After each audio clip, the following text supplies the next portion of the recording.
Haya, sawa. Music itaanza nikiclick play.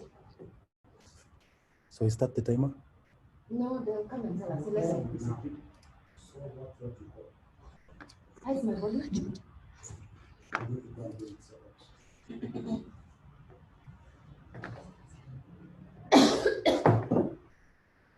Camera person.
Good morning, all of you, and welcome to this webinar from wherever you are. My name is Beth Njeri, the Digital Content Officer at World Animal Protection. Today, we train our focus on how we can protect animals during disasters. Leading us in this discussion is Dr. Judy Kimaru, Campaign Manager Animals in Disasters at World Animal Protection. Judy is an animal welfare enthusiast with over 23 years experience in disaster management. Throughout her presentation, she'll take us through how we can protect animals caught up in disasters such as floods, drought, earthquakes, and even cyclones.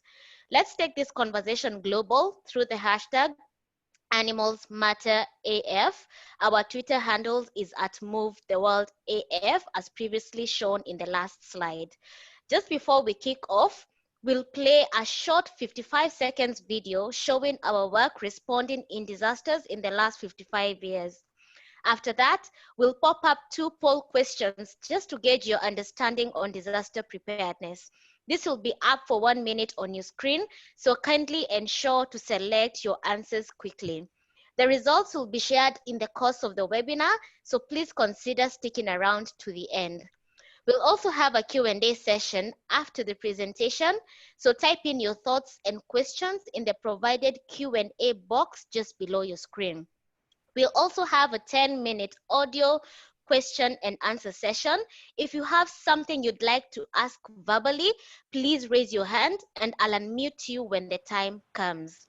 Shortly after the webinar, we'll have a 15-minute session with journalists. So if you're here and representing any media house, kindly stay behind.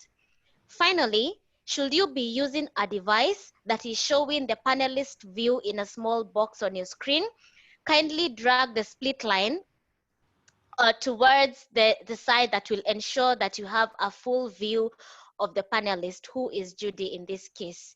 It is our hope that you will enjoy this webinar and find it useful within your communities and even your career. Now on to the video and the poll. Thank you.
Thank you, Beth. Welcome everybody to today's Prepvet launch. It's my privilege to take you through what you can expect if you do the online course and what it entails to actually do disaster response. Throughout my presentation, I'll be covering the following areas.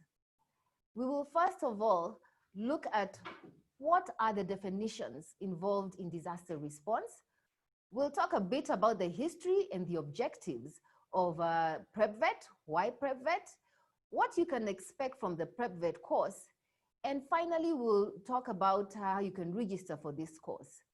So without further ado, let's get on and talking about some of the definition. Now, when you go through the Prepvet course, you will find that it starts off by going into some details about the definition of what it means to do disaster risk reduction and disaster management. And one of the definitions I want you to take home is the definition we use in our sector, the animal resource sector, when it comes to animal disasters. You'll find that disasters and emergencies are used interchangeably depending on which part of the world you are. So in our sector, which is the animal sector, when we talk about dealing with animals in disasters, what we are talking about is animal disease emergencies, where animals are the disaster, and animal disaster emergencies, where animals find themselves in the disaster. Now, the first one, which is animal disease emergencies, these are normally diseases that affect animals and are of public health concern, and they're diseases that we say are zoonotics. That means they can jump from animals to people. And we're concerned about these diseases because they have similar impacts to a natural disaster. If one animal gets sick and infects a herd, it could infect a whole area and a whole country and devastate the livelihoods and the food security of that country. So as veterinarians and as farmers and animal owners, we are very concerned about animal disease emergencies. The second category is what we call animal disaster emergencies. Now, this is where animals, just like us, get caught up in natural disasters. Disasters like droughts. We have various hazards that can affect animals. And what we find is that animals get caught up in these disasters. And one of the disasters that is that happens maybe in areas with mountains are volcanic eruptions. And volcanic eruptions, electricity going off in big production units like poultry and fish units can be disastrous for animals. Another disaster that is quite common are droughts. Now, droughts in Africa, according to FAO, account for 86% of the disaster loss and damage in the sector. So this is huge for us. It's huge for us in sub-Saharan Africa to deal with the effects and the impacts of drought. Another hazard that is quite common following drought is actually floods. You find that every year we have floods. We enter flood seasons. And in the flood seasons, our animals are really affected and we lose quite a few. And floods, it's not just floods, we have cyclones, we have mudslides, and we have landslides that accompany flood events. And so we as veterinarians, we as farmers need to be able to handle these sort of situations. In all disasters, either a disaster can start as an animal disease and then lead up to a much more complicated situation, or sometimes you start with a natural hazard like a flood event that leads to another disease. A good example is that when we have heavy rains like we're having right now in Kenya and many other parts of Africa, you can end up having diseases like Rift Valley fever. And so we have a complex disaster and we need to be able to handle that and deal with that. In all these situations, in order for us to work closely with farmers and animals and equip ourselves, we recognize that the first responders to disasters are actually animal owners. And this course is also very relevant for animal owners so that they can know what to do for their animals before, during, and after a disaster. And for veterinarians, para-professionals, people working in this sector, we need to understand what it means to protect animals, to reduce the risk of animals so that they can survive better during its disaster events and the communities can thrive and maintain and secure their livelihoods. So one of the other terminologies that you will come across in this Prepvet course is disaster management. Now, what is disaster management? Disaster management is a set of protocols. It's actually what we call the disaster management cycle, where we start by putting in measures that prevent the disaster. We also prepare for the disaster just before a disaster happens, in what right after early warnings are issued. Let's say your meteorological department tells you that there'll be heavy rains. We want to begin to prepare our animal, our farm, our homes where we have pets, so that they are better prepared to resist or to be resilient during the disaster. Then there's the actual response, where veterinarians come and help to save the lives of animals. And finally, we want to recover. We want to recover from a disaster event and make sure that our systems are resilient for future events. And this is what we call the disaster management cycle. And you come across this terminology within the course itself. Another terminology that is often spoken about in all sectors and is very relevant for our sector as well is disaster risk reduction. Now, what is disaster risk reduction? You will find that it's explained in the course, but just to go a bit into details about what it means, disaster risk reduction is actually understanding what are the underlying causes that are causing our animals to be predisposed to getting affected by disasters. Now, this can be at the animal level, they can be at the farmer's level, they can be at the institutional level, they could be in the infrastructure we use like markets, our road infrastructure. We need to be looking at all these things. On top of all that, we need to be looking at the policies and the plans that we have in place to be able to deal with disasters. And another terminology that confuses people is vulnerability. Vulnerability really is talking about what makes an animal vulnerable to a disaster. Now, we know a lot of vulnerability for animals is actually as a result of we animal owners. What we know, what we don't know, how we treat our animals actually predisposes them to disasters. So the take home here is every time vulnerability in and around the animal meets a hazard, we will have an animal disaster. So let's go right now into how did we get where we were? What is the history of Prepvet? As you saw from the earlier video, World Animal Protection has been involved in disaster management for the past 55 years. And over that period, we've learned quite a lot. One of the major things that we have learned is that people's lack of knowledge at all levels, at the animal owners level, at the veterinarians level, at government officials levels, has contributed a lot to the reason why we lose a lot of animals during disasters. So having been involved in direct disaster response from Costa Rica all the way to New Zealand, we realized that we needed to contribute to the knowledge space within this sector and help animal responders to better deal with disasters. So in 2008, a program called Veterinary Emergency Response Unit was developed. And this program specifically targeted veterinarians and animal health technicians. And it was delivered within universities and middle-level colleges that train professional cadre. It started in Costa Rica, went to Colombia, it's been rolled out in Mexico, and in Africa, it's been rolled out in Kenya, in the University of Nairobi, where we have a Center of Disaster Excellence for Animals. What we learned is that it's a slow process. If I give an example, Kenya alone, we have 300 students who have gone through this course, and that has taken about 7 years to reach there.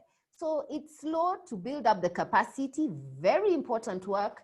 We are not going to be replacing that work, but we realized in order to reach the veterinarians who are currently in service and those who are practicing and those who have to help their farmers, we had to upgrade this course to be online and more accessible, not just to veterinarians, like I said, or technicians, but also to farmers.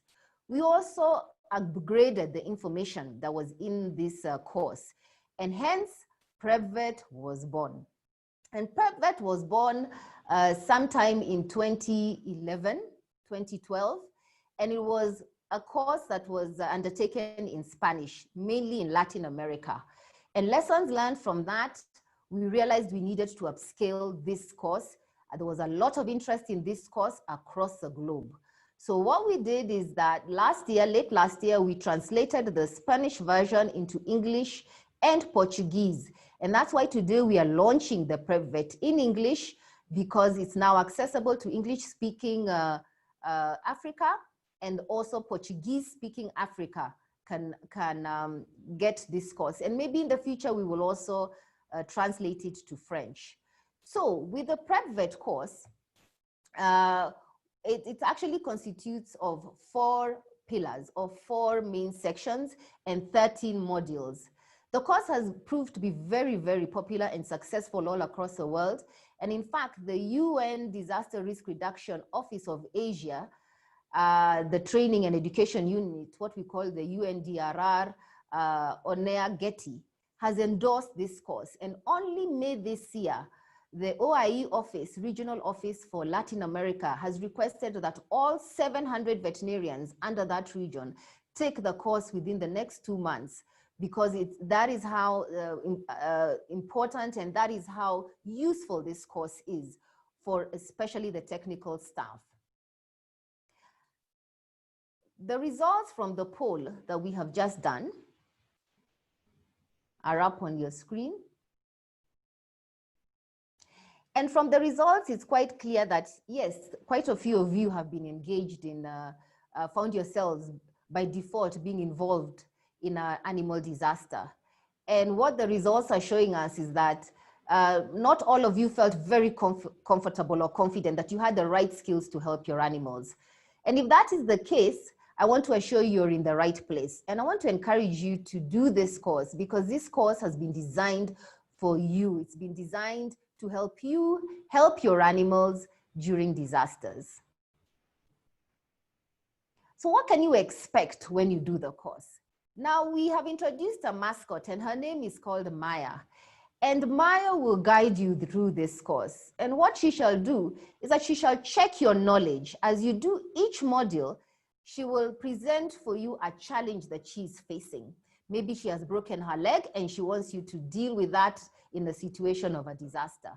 And the way we've designed this course is to check after each module that you've understood the concept. And thereafter, there'll be a set of questions that you will need to answer before you can move into the next module. At the end of the 13 modules, you will receive a certificate. You will receive a generic certificate. And for those who are in the Africa region, we will give you a detailed certificate because we're able to see who has finished. Now, going into some details, the first section covers disaster risk reduction and management, where you will go through some terminology issues like we have done earlier. It then also talks about the role of veterinarians and the academia, and to some extent also the government in what is their role in disaster risk reduction. The second pillar talks about climate change. You know how important climate change is. We can see the impacts of climate change in Southern Africa with cyclones hitting those countries in the Mozambique Channel almost every other year. We can see the impact of wildfires in the Amazon, in Australia late last year.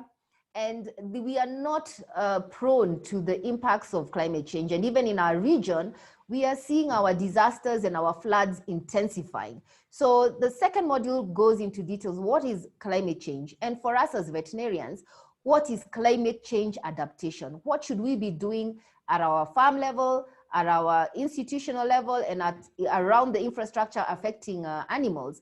How should we be advising our farmers? How should we be developing our policies and our plans to mitigate and prepare our systems to be disaster risk ready? The third module really now goes into what does it take to do a disaster response for animals. We go into some details about securing the field. How do we ensure that the environment is secure for not just the staff who will be working, but also the animals? We introduce, and probably it's only this course that has this, what we call the Animal Emergency Incident Command Systems. I'll speak to this a bit later, but this is very unique, and it is the bread and butter of what makes a disaster team able to respond to disasters. Also, the course will take you through how to undertake disaster assessments. It will help you with undertaking what we call mass casualty incidences for veterinary sector, what we call veterinary triage. If you have a situation where a lot of animals get affected by something, maybe even a bomb blast, and you have to choose how to deal with them, this course will take you through that. It will also take you through animal evacuation. What do we do during animal evacuations? How do we deal with companion animals? Companion animals here mean pets, they mean dogs, cats, including our birds, our exotic animals. How do we deal with that? And it touches on another standard that is quite famous in the veterinary sector called the Livestock Emergency Guidelines. And this course in the universities is done alongside with the LEGS course, as we call it, because it is part of equipping the veterinarian to have the full toolkit of what you need to respond. The fourth pillar that you will go into, as you know, we are an animal welfare organization. So we look at how do we ensure that we are undertaking animal welfare compliant disaster responses in the field. What does that mean and what does that look like? So it's very, very important that we are not just rescuing animals, but we are doing so keeping in line with animal welfare standards.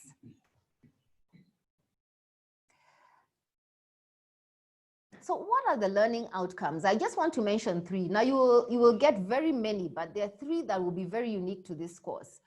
You will understand the steps it takes to do a response. Now, Prepvet is specifically designed for what we call rapid onset disasters. A rapid onset disaster is like a cyclone, an earthquake, a volcano, things that happen suddenly and we must deal with it. Because we recognize that disaster response teams must be on site to save animals within the first 72 hours. So this is a strength of Prepvet. Slow onset disasters are like drought. Drought, we know it's coming and it takes a long time for the full impact. But fast onset disasters is where the real strength of Prepvet comes.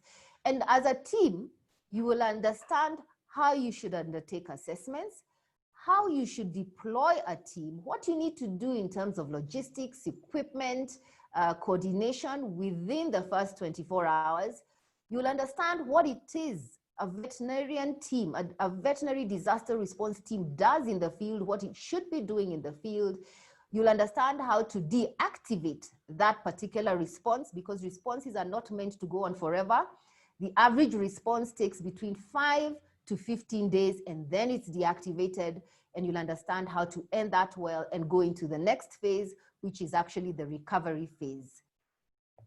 Our second learning outcome, and this course touches, but other courses go into detail. I have mentioned this.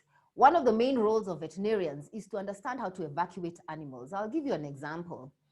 In some countries, they have early warning for volcanic eruptions. So normally, when you want to evacuate people, once the early warning or once the mountain starts smoking and the officials are telling you it's time to evacuate, it's time to evacuate, you find that you can evacuate people much later, closer to the problem time, depending on what your Richter scale is showing you. But when it comes to evacuating animals, you need to evacuate them much earlier because the logistics of evacuating them, where they're going, how to ensure that they're well registered takes time. So people can remain behind and evacuate much later in a volcanic eruption. So one of the mistakes we have seen during many disasters is that when the disaster happens, authorities and even communities are trying to evacuate themselves and to evacuate their animals at the same time. And that contributes to us losing a lot of animals and animal injuries and even animal abandonment. So the Prepvet goes into some details about that. It also goes into details about what exactly does a veterinarian do when they have an animal. And what we veterinarians do is that we treat animals, we make sure that they are well, they're not suffering, and that's very important from an animal welfare perspective. Veterinarians also feed animals. They ensure they have the right food, they have water, they have shelter. We set up mobile clinics. We register animals so that we can reunite them with their owners after the disaster, and many other things that a response team does. The third outcome, and I want to spend a bit more time here, is that for the first time we introduce what we call the Animal Emergency Incident Command System. Incident command systems were first used by the military way back before probably most of us were born. And this is really a set of language that allows an active disaster response, or what you'd call a military response, to go into the field, to communicate, to define roles and responsibility. And it also allows these teams to talk to other teams in other sectors that have also been trained under the incident command system. So when we are in the field, for instance, there's a earthquake. When we get onto the scene, because we are trained in incident command systems, we can speak to the military that we find on ground that's trying to also pull out people. We can speak to the fire brigade and the fire managers, because they also use incident command systems. We can speak to the health people who are using incident command system. So it's not only a language that is used to manage and coordinate an active response, it's also used to communicate with other active disaster responses. So this Prepvet actually introduces you to that, and probably in my knowledge, this is probably one of the only courses that does introduce the animal emergency systems. In other courses, we'll go into details about what's the difference between animal emergency and incident command system for an animal disease emergency and one for an animal disaster emergency. But for Prepvet right now, at least you shall come out with that outcome. So there are other added benefits as well to doing the Prepvet. For instance, if you're in Kenya, you will automatically get 30 continuous development points, what we call CPDs, when you finish this course. It takes about 14 hours to go through this course. So our veterinary board, the Kenya Veterinary Board, has assigned 32 CPD points. So I encourage all veterinarians and all para-veterinarians to do this course. In fact, in Latin America, they are currently doing this course and benefiting. So we want to be in par with our global colleagues. I also encourage that if there are anyone on this call who's from other countries like Malawi, Zimbabwe, Uganda, Tanzania, we have been in contact with them, and you're interested in doing this course and also getting CPD courses, CPD points for it, get in touch with myself, and we will get in touch with your board. If you yourself are not part of the board, or can connect us with your local board, and we will talk with them so that they can assign CPD points to anyone who completes the course. You will get a detailed certificate, and like I mentioned, this is a globally standardized training. So veterinarians and paraprofessionals that are trained, if you go to Latin America and you say, I am trained in Prepvet, you will be able, the veterinarians there will know what you've been trained in. If you go to Thailand and say you've been trained in Prepvet, they'll know what you've been trained in. If you go to India, they will know what your training is about. And in fact, in India, most of the states have adapted the Veru and are now moving into the Prepvet. And we have seen in yesteryears in that continent, a lot of people used to get killed during their floods and their monsoon seasons. But in the last 2-3 years, we have seen a huge difference. And I'm sure many of you through the media have seen their rescue teams rescuing both people and animals. And that's as a result of World Animals Protection investment in India for the last 10 years plus, where we have gotten the training to the professionals and the government, and now they are rescuing both their people and their animals, and they have seen a huge reduction in losses and deaths, both for people and animals.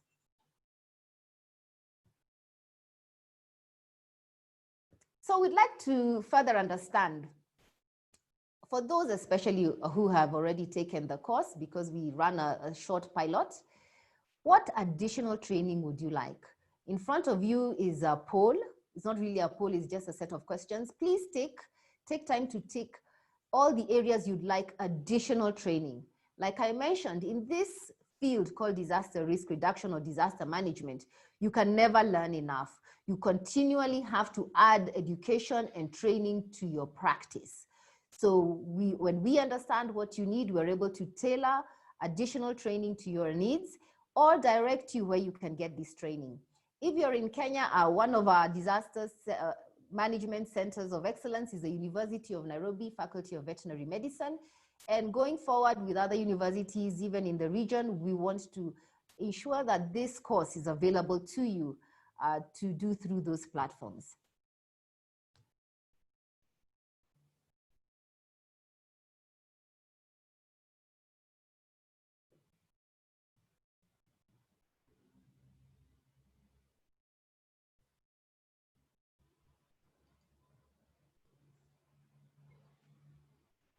So I hope you had enough time to answer those questions. And if you have any additional questions, you still have a chance to put those questions in the comment box.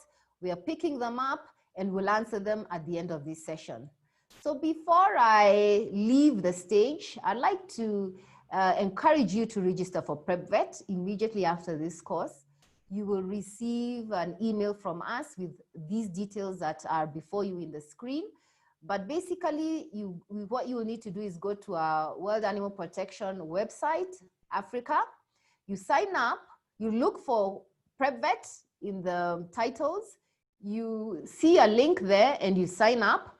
You will receive an additional email from us once you've done the initial signing with more details on how to sign up. Please go ahead and register, and then the course is self-running. So you'll be able to do the course. If you have any challenges, technical or otherwise, again, please feel free to get in touch with us, myself. My email is up, and my colleague, Dr. Victor Toretich, who many of you have already interacted with if you've been part of this course. And copy all your communication to Prepvet, World Animal Protection. Now, we look forward to seeing you in that space. And thank you very, very much for your attention. And I want to hand it over now to Beth so that she can take us through any questions that you may have. And I'll be more than happy to answer them. Beth, over to you. Thank you, Judy, for that great presentation. Indeed, a lot of questions coming in. Someone is asking, what is Prepvet? Prepvet has been mentioned quite a bit throughout the presentation, but what it exactly means is still a big question for some. We also got an anonymous question asking what prompted Wild Animal Protection to start this course, and is there a payment to undertake this course? Question from Wanza. That's the first set we'll be answering. Okay, thank you very much. Like I have mentioned, Prepvet is an online course that prepares the veterinarian, it prepares the animal health practitioner. It's also very useful for farmers and animal owners and animal enthusiasts. We know that in this part of the world, we have animals, or we live with animals. We either own them directly, our families own them, or our grandparents or uncles own them. So anybody, which is pretty much most of us, who interacts with animals, this is a very, very useful course. But it has been specifically tailored really to veterinarians and paraprofessionals and animal health handlers. So that is what this course is about. And through the course, you'll be able to learn about disaster risk reduction. You'll be able to learn about disaster management, disaster response, climate change, and all the things that you need to do. The second question is there a cost? I'm very happy to announce, if I didn't say it before, this is absolutely free. Once you've registered and gone through the course, it is free. We are making this resource available to Africa and to the world because we want to see our animals protected. And one of the reasons why World Animal Protection developed this course is because we realized that one of the major reasons, in the top 3 major reasons why animals were dying in disasters and being abandoned or experiencing horrendous injuries and disease is because people did not have the correct knowledge on what to do to protect their animals. Remember, as an animal owner, you are the first responder for that animal. Before a veterinarian comes on the scene, before you can take them to a clinic, you are the first responder for that animal. So if you know what to do, the chances of protecting and saving your animals increases. So we designed the course for two reasons. Number one, we realized that in the veterinary course in universities, disaster management was not taught. Actually, if I give the example of Kenya, disaster management only started being taught in 2011 after we introduced the course Veterinary Emergency Response Unit. So veterinarians who went through the course prior to this did not have disaster management training. And as a result, they were not able to help their clients and other animal owners to disaster mitigate or to put in measures in the field for their farms and for their animals. So this course was primarily designed to help the veterinarians and the paraprofessionals help farmers to protect their animals. But like I said, it's not a very technical course. We're not teaching you veterinary medicine. So if you're an animal owner or a farmer, this course is still very, very useful for you. So I think I've answered those questions. Just to reiterate, it is free and it is online. You just have to register with the information that we've provided. Thank you, Judy. Thank you, Judy, and especially for emphasizing that not only is the course available or relevant to veterinarians, but other people like animal owners, for those ones who are asking in the comment box. We also have another other questions. There's an anonymous question asking, is the course applicable for people in the wildlife sector? I think because of the pictorials, a lot of it was emphasized on farm animals such as cows and goats, but is the course applicable to people in the wildlife sector? There's also another anonymous question. Before a disaster, how can an animal owner prepare? You know, sometimes the government announces that there's going to be heavy rains and there's a likelihood of floods, and animal owners often do not know what to do. What advice would you give to any animal owner here on how they can prepare ahead of a disaster? Some people are saying that they have heard that animals can sense disasters. So how can animal owners sense or pick some of these signs and prepare in advance? Thank you, Judy. Over to you. Thank you very much, Beth, and thank you all. Even if you're anonymous, it would be nice for you to share your first name, but your questions are very, very interesting. Let me take the first one about the wildlife sector.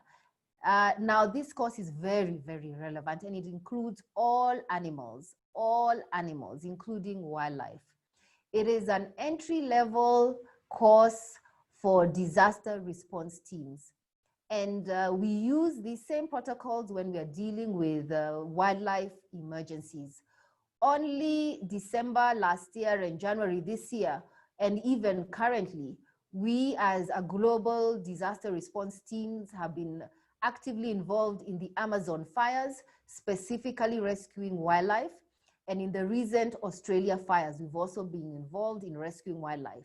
So this course prepares all veterinary response teams to deal with all cadres of animals, livestock, companion animals, and by companion animals, we mean your pets, birds, like your exotic birds, your parrots and others, and also wildlife, all categories of wildlife. It probably, the only category that it doesn't go into details is the animals in the ocean or aquatic animals. You'll need more specialized training for that. So how can farmers prepare for a disaster? Yes, the government announces that we are getting into a very heavy rain season. And I'm an animal owner, I have animals in my farm, and I'm worried because I'm normally in a flood zone.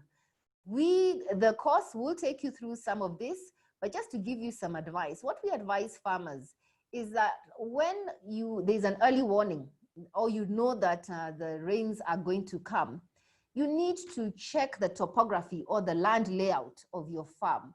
If you are in a low-lying area, it's important to move your animals to a higher level or a higher land.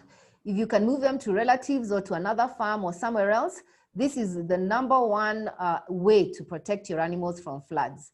Another way that you should protect them is ensure that they're dewormed early, because one of the greatest concerns we come across, or problems we come across during flood seasons or cyclones, is that 3 weeks or so after the cyclone event or the flood event, animals are attacked by a lot of worms, a lot of ectoparasites, ticks, and insects.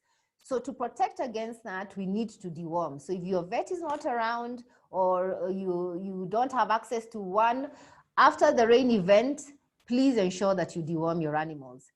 If you are unable to move for whatever reason, or you're unable to evacuate your animals ahead of a flood and move them to higher ground, away from flood plains or even from bursting of banks, please untether your animals.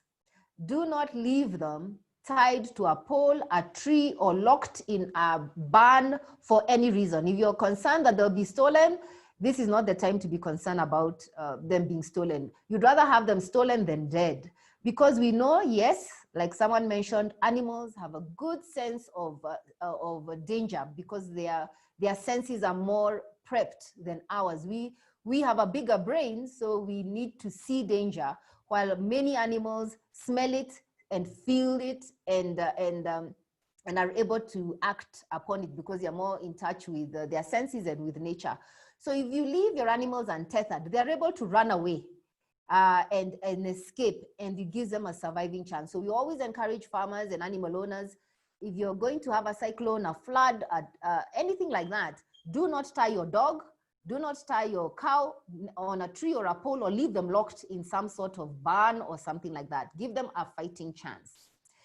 To speak a bit more about, do animals have senses? Actually, this is an area that has not been very well researched.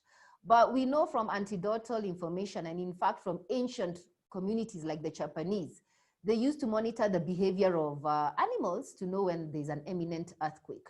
It's been observed that when there's an imminent earthquake and there's tremors on the earth, probably even just before our own machines pick up these tremors, if they're available, animals sense the tremors in the ground. And what they do is that they start climbing to the surface. So if they're burrowing animals like snakes or insects, they start climbing to the surface. If they're cats or chicken, they start trying to climb up trees. They try to perch up on roofs.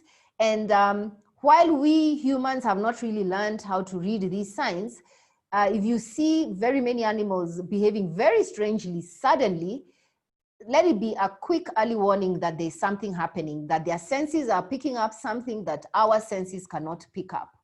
Actually, in flood disasters, I've been involved in quite a lot. What always shocks me is that the death count in humans is much higher than the death count in animals, where animals are free roaming, like in a lot of our traditional African setup, where we have our animals not really tied up. Why is this? Animals are able to sense a flood, they're able to sense something is coming and disappear, and unfortunately leave us there, as we only see the water with our eyes, and that by that time it's too late and we become victims of it. So any other question, Beth? I hope I've answered your questions. We hope so. So we'll take the final set for the typed questions, and then we'll give an opportunity to anyone who'd like to ask their questions verbally. So kindly raise your hand and I will give you the opportunity to unmute and ask your question. So we have a question from James, Ntema, and Chris. James from Sierra Leone, Ntema from South Africa, and Chris from Zambia. They're all asking, is there any plans for World Animal Protection to partner with university to include Prepvet in their curriculum? We also have a question from Victor in Kenya. He's saying, just recently we had a unique disaster. Animals ate food that had poisons in them. So that kind of unique kind of disaster, how would animal owners possibly respond to that? And there's also another question, if there are any plans to streamline this course outside the digital space, just because there are those people who give care to animals but are not necessarily connected to the internet and possibly can't take the course online. And finally, if there are any plans to share this PowerPoint presentation in soft copy. Thank you. Okay, thank you very much, James from Sierra Leone, and Chris from Zambia, and Maseru, I hope I got your name right, from South Africa. The Prepvet course, what do we plan, how do we plan to integrate this into universities? We've actually been in discussions with Malawi in terms of getting the course in. Now there are two levels of course, let me clarify. We have what you call the Veterinary Emergency Response Unit, which is ideal for a classroom setting, and that is what we are encouraging our veterinary schools to adapt. The Prepvet online course is an add-on, because as you know, or probably maybe you may not be aware, you really cannot become a disaster response expert simply through theory. You must practice, you must have a hands-on experience, and you must go out to disasters. So for sure, the in-class training is very important. And in that light, we've been discussing with universities in certain countries. I will not mention their name, but I'll mention Malawi because those discussions have progressed forward. We've had discussions maybe because you're from Zambia with your university in Zambia, very in the early stages. And the plan we hope this year is that we can have both of those courses integrated, depending on how fast they can do so, both the Veterinary Emergency Response Unit and Prepvet to be available to veterinarians in your region. So if you have a way you can help in the process, please get in touch with me. We would like to see this being rolled out for the better part of the year in other courses, in other universities besides the University of Nairobi across Africa. Our objective as World Animal Protection is to make it accessible to you in various platforms, in class, through universities, through continuous professional development trainings outside the university setting, and online, like we have done with Prepvet. There's the other question about, I think I've answered other ways you can learn this if you don't have access to the digital platform. Please get in touch with your local university and encourage them to have a conversation with us and set it up. We are giving it free to universities as well. So if they have an online platform, the veterinary schools in those universities, middle level colleges that do any training in animal production, animal husbandry, this course we are making available free even to those institutions. And we want as many of them to take it up. So if you're watching and you are working or have access or influence around or with these institutions, please get in touch with us and we will move the process forward with them. So I think I've answered the questions. We will be sharing the presentation, absolutely. We will share the presentation after this live webinar. All right, thank you. All right, thank you. We have Dixon Tayebwa. You'd like to ask a question? Kindly tell us where you're from and go ahead to ask your question. Dixon? Yes, can you hear me now? Yes, we can hear you. Yes, Kindly tell us where you're from and go ahead and ask your question. Yes, my name is Dixon and I'm speaking from Makerere University in Uganda. And my question is simply, Uganda, we have sort of had quite a period where most times we have been stable and no kinds of disasters. But in just this year, you know, the COVID came in and hit the whole world. And aside from that, recently we had the locusts that hit the northern part of the country. And other than the locusts, recently we had Lake Victoria and most of the lakes flooding and then driving people and communities out of their homesteads. And if you combine all those disasters, we have reached the peak beyond what we could possibly manage. And I have encountered cases, of course, as a practicing veterinarian, where you find farmers who are struggling to survive themselves. And then, I mean, if a person is struggling to survive, then what is left for the animals? Does this cause, or is there a section that talks about maybe when we talk about human slaughter or disposal of the animals? Because an example is the breeders for poultry. They were supplying chicks, and all of a sudden there was a lockdown, and then they are stuck with all these chicks. I mean, what then happens to them? Is there? All right, Dixon. Yes, I'm sure we got your question. We'll move to the next person. Tumwebaze, if I'm saying your name right, could you please tell us where you're from and go ahead and ask your question? Tumwebaze Godfrey? All right, looks like we lost him there. Hello. Eric, oh, okay. Is that you, Godfrey? Yes, can you hear me now? Yes, please ask your question. Okay, thank you so much. Of course, I've been following. I'm from Uganda and I'm a journalist. I work with Salt Media. I would like to know if that course could provide the skills to journalists who normally cover such animal disasters. Because as you've heard my friend from Accra University in Uganda, we have a lot of disasters, as he mentioned before. But sometimes it's very hard for journalists to cover when they are not skilled. So does the course provide the skills on how to cover such disasters?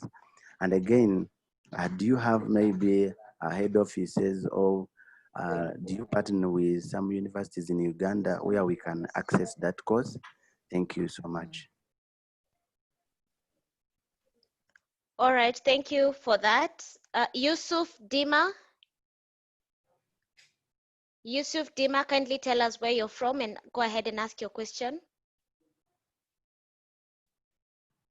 Yusuf?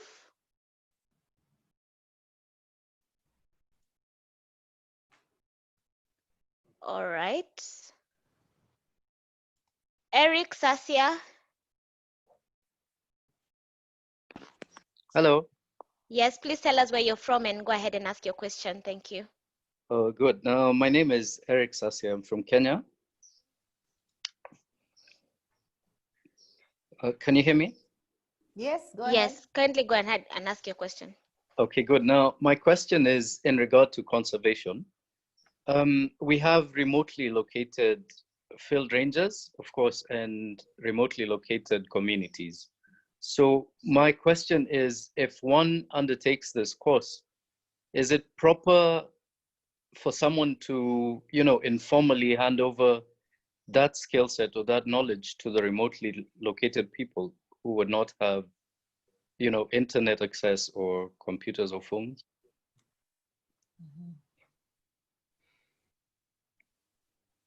All right, thank you so much. And we'll now take the final question. Chris, kindly tell us where you're from and go ahead and ask your question.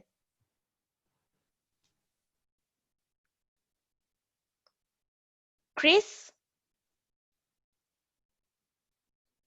Hello, Chris?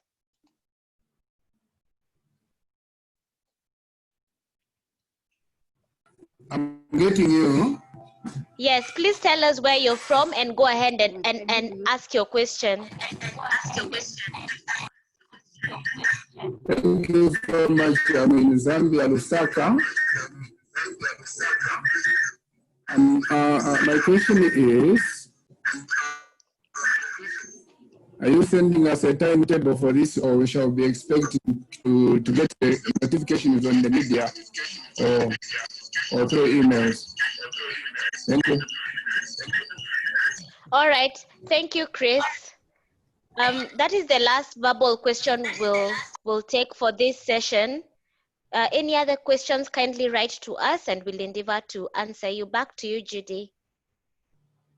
Thank you very much, Beth. And it's very exciting to hear that Africa is here. This course is for us. Let's prepare ourselves as veterinarians. Let me go straight into some of the questions, and I hope I cover most of them. Dixon from Makerere University, you mentioned that Uganda has previously not had to deal with too many disasters, but this year things changed and you had one on top of the other. And it's usually a challenge even as a veterinarian, first of all, getting the right skill set. We are cognizant of the fact that during our time, we didn't learn disaster management or advanced animal welfare concepts in university. But now we as veterinarians are being called upon by our animal owners, our farmers, to help them. And the course, first of all, equips you to be able to give very low cost solutions to your farmers. Now, in my experience and in our experience here, the things that farmers need to do, and we are talking about our resource challenged farmers, it's not expensive solutions. If a farmer knows that where he has located his chicken house is at a place where when it rains, water will tend to go down or to enter the chicken house, a simple change of relocating that chicken house, even if it's a traditional house, or even raising the chicken house so that it sits above the ground, will save their chickens. We recently saw that in Makweni in 2018, where a farmer had built his wooden chicken house to protect it from rodents and snakes and from the harsh sun, which was in that particular region. Then suddenly this year, there was very heavy rains and they hadn't quite thought about rains as a hazard. So the rains came and created, you know how rains create small rivers all over the place, but in their compound, it created a small river that went straight through the door of the chicken house and all the chickens were drowned. So the lesson learned for the unfortunate and sad lesson for that chicken, he lost about 30, 40 chicken in that incident, which is a lot for a small holder, is that when you are constructing your chicken house, you need to consider the risks that your chicken are exposed to beyond disease, beyond rats and rodents and snakes. You need to consider if a natural hazard occurs like floods, where have I located my chicken house and how can I best to protect them? So my point is, the course, first of all, equips the veterinarian to begin to think about these things. Most of the things are low cost, easy access for farmers, and then you can help your farmer. I hope I've answered your question. And being from Makerere University, please get in touch with us. Personally, I've been in discussion with your chair board, the Uganda Veterinary Board, and we've been talking for a long time about getting Veru and Prepvet into Makerere University. So please get in touch with us. We want to see it rolled out in a big way in Uganda. For JOSFAT, you talked about, if I'm not wrong, what does a course cover media? The course is really designed for practitioners and for animal owners. Either an animal owner or a practitioner or someone who deals with animals, touches animals directly, yes. However, we have our communication team that has worked with journalists to train them on how to cover all animal welfare aspects that we deal with. This is disasters are included, farming issues, wildlife issues, and companion animals. So the short answer is yes, absolutely, but not within Prepvet itself. Get in touch with us.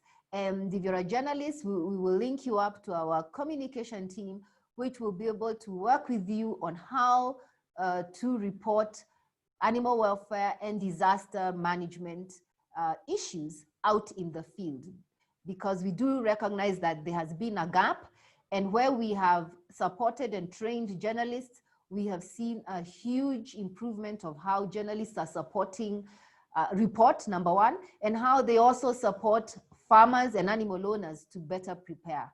So yes, and absolutely get in touch with us.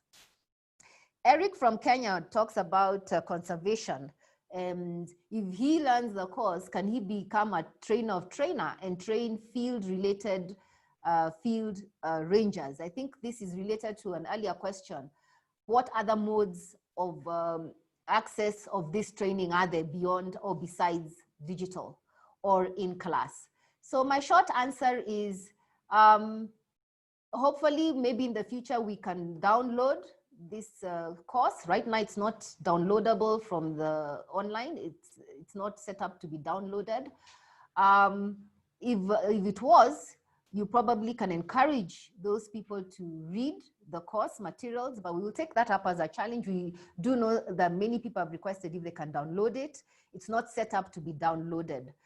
How confident you would feel going through the course and training others and they be confident in it I'll leave it up to you. I'm assuming you're a veterinarian, and probably it will be better than nothing. I can tell you that.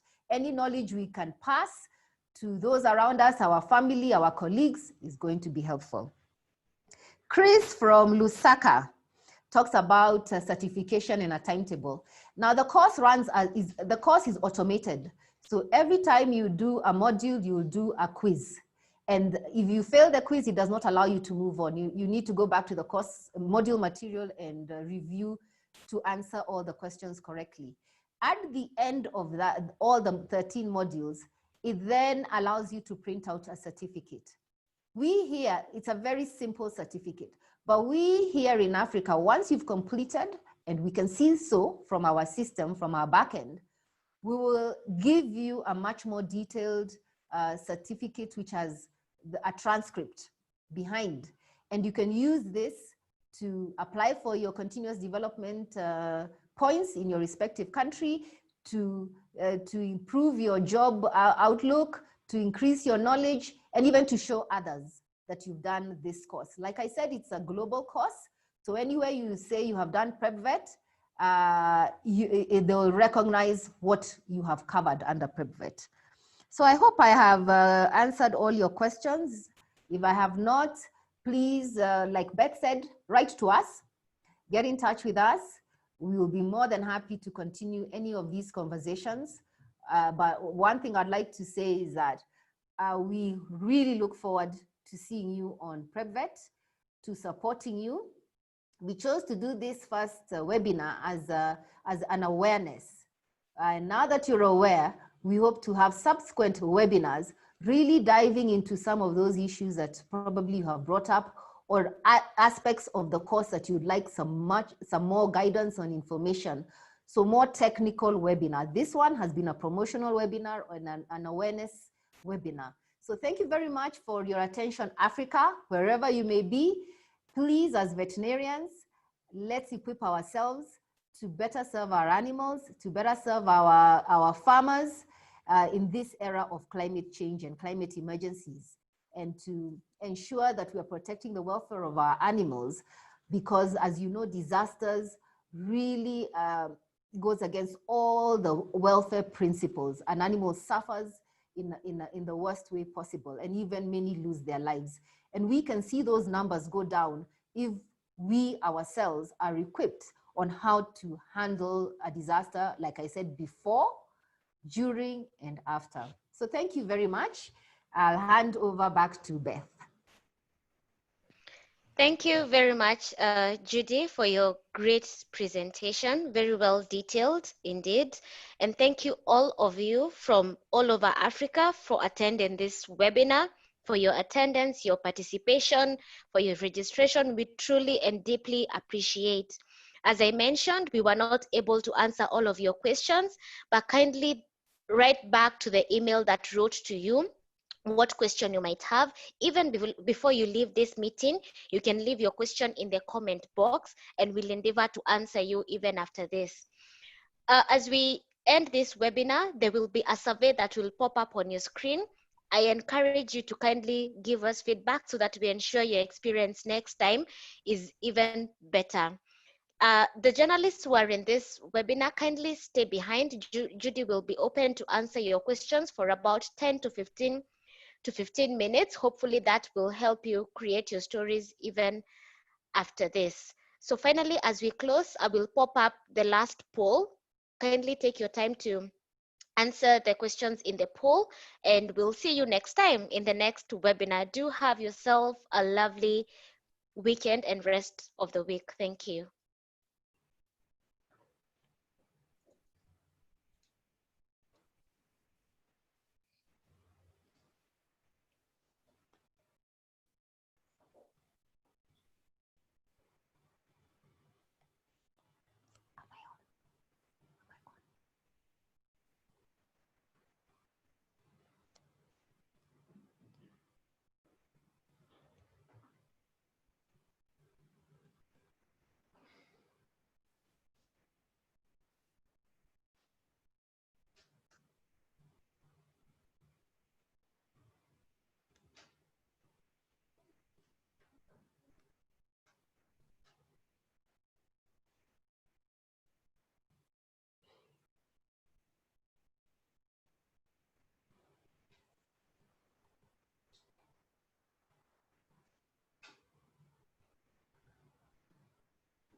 Over now to the journalists in this session. Kindly put up your hand if you have a question for Judy. Please mention your name and the media house you're coming from. Thank you very much. We'll start with Casita Gerald, if I'm saying your name correctly.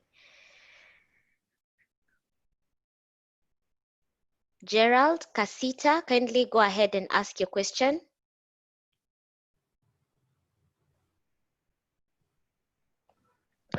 Gerald. Okay, looks like Gerald is not ready. Sol Chemonges. I'm here. Yes, kindly go ahead and ask your question. Okay, now, my name is obviously Sol Chemonges from, you can see a Ugandan who went to Makerere University myself. And yeah, I practice veterinary medicine in Brisbane, Australia. And thank you again, Dr. Judy Kimaru, and your team for this fantastic presentation. And I've said an old Makerere University student with significant experience in veterinary emergency medicine. Now, you've already answered certain questions, you know, like whether we can convince Makerere University to have this into their curriculum.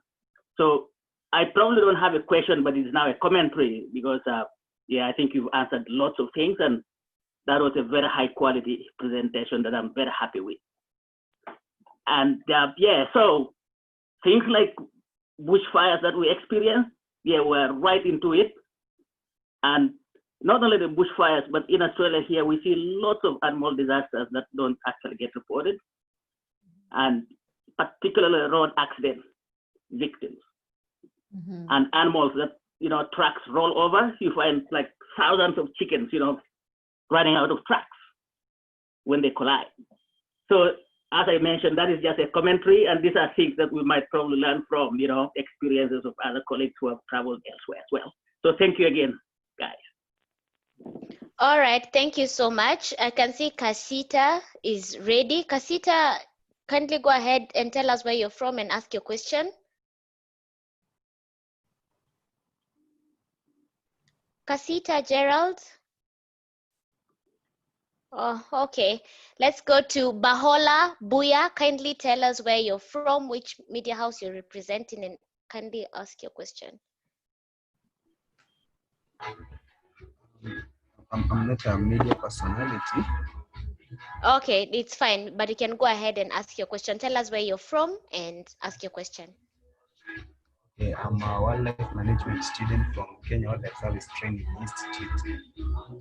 And I have seen a number of times that I've seen animals being run over by vehicles, and it feels bad, and you're really in a situation you want to help, but there is nothing you can do. And I want to know how we should handle such kind of circumstance when we see such kind of an incident. All right, thank you, Bahola. We'll go to Mwebaze. I see you're back. Kindly go ahead and ask your question to Mwebaze. Okay, thank you. I want to once again to thank Dr. Judy Kimaru for a very good conversation that we had. I'm a journalist. I'm in Uganda and I work for Salt Media.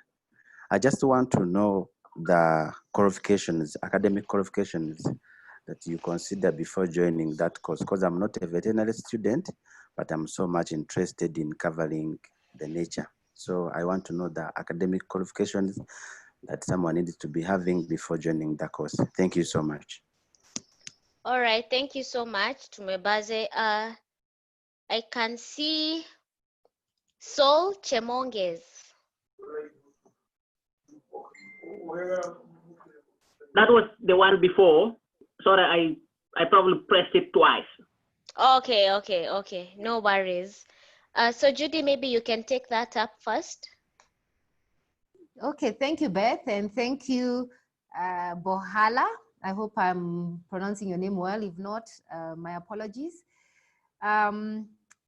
I really empathize with your situation, and I personally feel very bad when I see wildlife that have been victims of various things, and notwithstanding road accidents or road kills.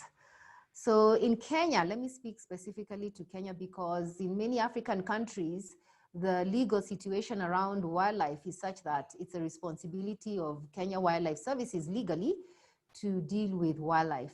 But you, as a concerned citizen, you can do something. But I want to probably caution you, because as much as it's an emotive situation and you want to rush in and help the animal, remember wildlife, if the wild animal is not yet dead, it could still be very dangerous and it can attack you. It's been injured, it's fearful, and it can cause more harm to you, and even grievous and deadly infections can be passed to you. So I would recommend, if you're in Kenya, to call KWS. They have veterinarians, and they themselves, if they cannot physically come, they'll be able to advise you what to do. I can see you're a student, so probably in the future you'll be one of those rangers who will also have the authority to physically do something. The idea is to get that animal, like any other animal, to a veterinarian where they can access help and veterinary help. They need veterinary help, and they need to be in a specialized veterinary clinic to do so. So again, let me repeat, call KWS, have their veterinarians come or their rangers come and transport and translocate that animal to a veterinary facility that is equipped to handle wildlife, so that that animal can get help. We don't normally encourage lay people to deal with wildlife directly. There are lots of issues around that, in notwithstanding welfare and disease issues. So call the professionals in. The other name is harder for me, Tumbewaze from Salt Lake Media in Uganda. What qualifications do you need to do Prepvet? Now, the beauty of Prepvet, it's like I mentioned, it's designed in a way that even if you're not a veterinarian or have not had prior training in disaster management, you will still learn a lot. You will learn a lot. So we do encourage you to take the course. And why do we say this?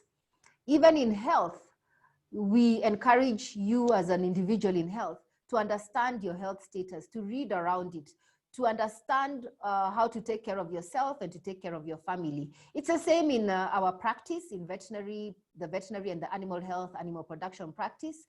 Even if you're not a practitioner yourself, but you deal with animals directly or indirectly, it's always a good idea to equip yourself to know something about how to protect animals, or what to expect when professionals come. What do you expect that they should do for you, and what should you do ahead of time? A lot of the things that are covered in the course really are things that farmers, once they are taught, should do for themselves, and only leave probably the areas of treating the animals to the veterinarian. but all other areas, everybody can benefit from learning. So we do encourage you to take the course. You will not find it has a lot of technical things. And whatever is technical there is explained in very simple language that is easy to learn. So over to you, Beth. All right, we'll take one final question from Naftali. Naftali Moigai, are you there? Naftali? All right, looks like she's not around. Let's just say if you have any question for the journalists, kindly write to the emails that were put up on the screen earlier, and we'll endeavor to help you with your stories even after this. So thank you very much, everyone, for your time, for attending this and participating quite actively. And we look forward to seeing you in the next webinars in the near future. Thank you all, and we have come to the end of this webinar officially.